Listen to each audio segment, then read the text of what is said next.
मग तुम्ही पण प्रेग्नन्सीचा विचार करताय आणि तुमच्या डॉक्टरांनी लगेच तुम्हाला एक फॉलिक ॲसिडची गोळी घ्यायला सांगितली आणि तुम्हाला असं वाटतंय का, की म्हणजे मी आणखीन प्रेग्नंट पण राहिलेले नाहीये, तरी पण डॉक्टरनी मला ती गोळी दिलेली आहे.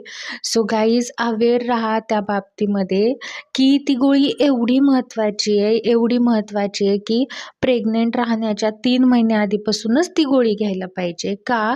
कारण ती गोळी आहे ही फॉलिक ॲसिडची टॅबलेट.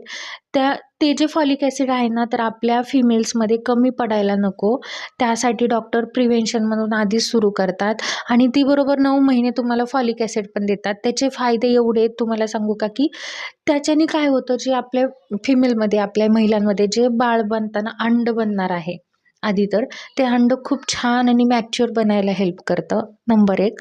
त्यानंतर नंबर 2, की पहिल्या 3 महिन्यामध्ये बाळाची आणि बाळाच्या स्पायनल कॉर्डची म्हणजे मेंदूची आणि तुमचा मज्जातंतू आहे त्याची वाढ व्हायला लागते.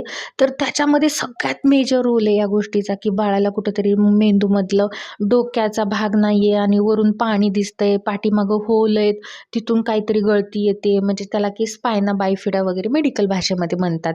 सो ॲबनॉर्मल बेबी जन्माला येत नाही, तुमच्या भाषेमध्ये तुम्हाला सांगते. त्यामुळे ती गोळी बिलकुल स्किप करू नका. आवडत नाहीये, मळमळ होते, ह्या गोष्टी स्किप करा आणि तुम्हाला ती गोळी कंपल्सरी घ्यायची म्हणजे घ्यायची. आणि त्यानंतर मेन म्हणजे की महिलांमध्ये ॲनिमियाचं चान्सेस असतं. ॲनिमिया म्हणजे HB, रक्तामधले हिमोग्लोबिनचं प्रमाण कमी होणं, ते वाचवतं.